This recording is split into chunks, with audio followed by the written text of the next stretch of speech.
سنی اتحاد کونسل کے سربراہ ہیں، بہترین آپشن وہی ہے، اور ہم اس میں ہے کہ ہمیں کسی قسم کا کوئی کیا اسے کہتے ہیں کہ وہ کیا اسے کہتے ہیں کہ تحفظ نہیں ہے، خوشی ہے، یقین کر لیں آپ، ہم ایک ہیں، نہ فرق ہو سکتے ہیں، ہم ہیں ہی ایک، لہذا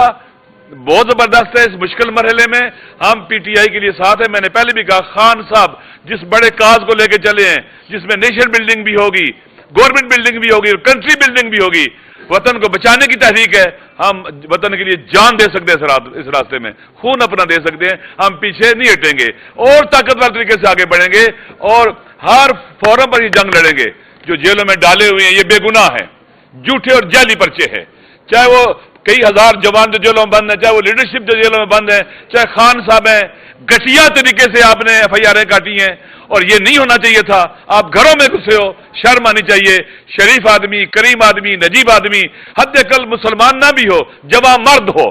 مشرق کی تہذیب اس کی اجازت دیتی کہ آپ لوگوں گھروں میں گھسیں، ان کی خواتین کو اٹھائیں، ان کے بچے اکیلے ہیں، ان کے شوہروں کو، بعض کے گھروں میں کینسر ہے، بعض خواتین کو کینسر ہے، ہم انشاءاللہ ان کو آزاد کروانے کی جدوجہد کریں گے، باوقار طریقے سے باہر نکلیں گے، عوام سرخرو ہوں گے اور عوام سے لڑنے والے وہ ہاریں گے۔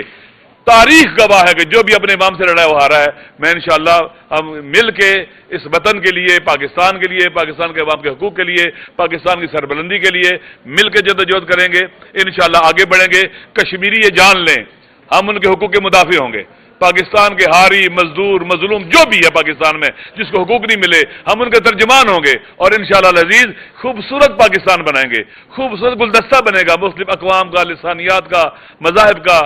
اور مسالے کا انشاءاللہ، اور فقط یہیں یہ ہو سکتا ہے اور کہیں نہیں ہو سکتا۔ انشاءاللہ پاکستان جیتے گا، پاکستان کے عوام جیتیں گے، ہم سب جیتیں گے، اور وہ ہاریں گے جو پاکستان کو ڈبونے والے ہیں، پاکستان کی کشتی میں سوراخ کرنے والے ہیں، وہ ہاریں گے، ہار ان کا مقدر ہے، ان کے چہروں پر لکھا ہوا ہے۔ 8 فروری کو بھی ہاریں گے،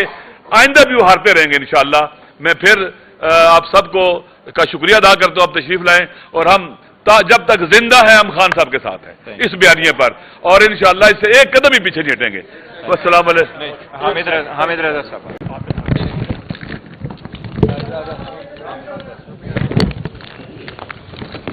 یہ ایک بات کہنا چاہتا تھا،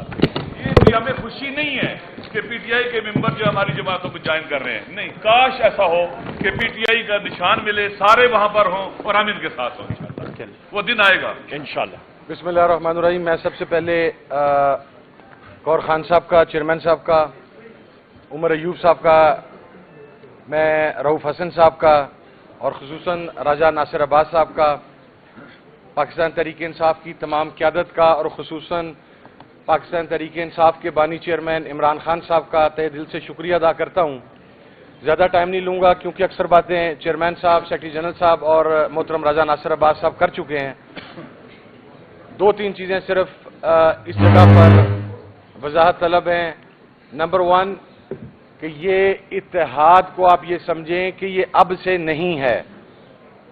یہ پاکستان تحریک انصاف کے ساتھ ہمارا اتحاد آج سے 7-8 سال پہلے سے ہے۔ یہ اب ایک نئی سچویشن ڈیولپ ہوئی ہے۔ کچھ لوگ یہ کہتے ہیں کہ یہ نیا اتحاد ہو رہا ہے، نہیں، پاکستان تحریک انصاف، مجلس اتحاد المسلمین، سنی اتحاد کونسل اور دیگر جو الائز تھے وہ گزشتہ 6-7 سال سے 8 سال سے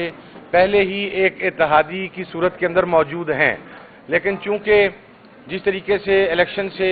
ایک روز قبل پاکستان تحریک انصاف کے انتخابی نشان بلے کو واپس لیا گیا اور پھر کینڈیڈیٹس کی حیثیت کو انڈیپینڈنٹ کیا گیا، اور اس کے بعد چونکہ ایک نئی سچویشن ڈیولپ ہوئی، تو اس کے اندر بھی میں یہ بات واضح کر دوں کہ یہ سنگل ہینڈڈلی کسی کا فیصلہ نہیں ہے۔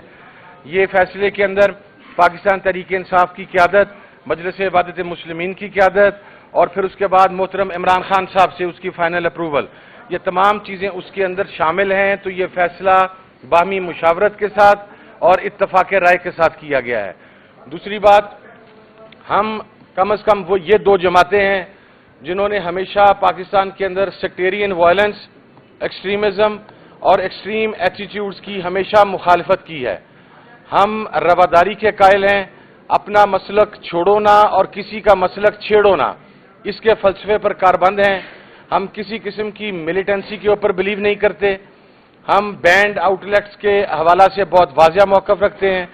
تو یہ وہ دو جماعتیں ہیں جو پاکستان تحریک انصاف کی الائے ہیں کہ جہاں پر تمام مسالک نہ صرف پاکستان تحریک انصاف کے ساتھ ہیں بلکہ پاکستان کی اقلیتوں کا اکثریتی طبقہ فکر بھی پاکستان تحریک انصاف کے ساتھ ہے۔ اور ایک اور بات واضح کر دوں کہ یہ تو ایک سرٹن سچویشن ڈیولپ ہوگی جس کی وجہ سے نوبت جہاں تک پہنچی، لیکن ہمارا تعاون سنی اتحاد کونسل کا، مجلس وحدت مسلمین کا، عمران خان صاحب کے ساتھ، پاکستان تحریک انصاف کے ساتھ، یہ غیر مشروط ہے، بغیر کسی ڈیمانڈ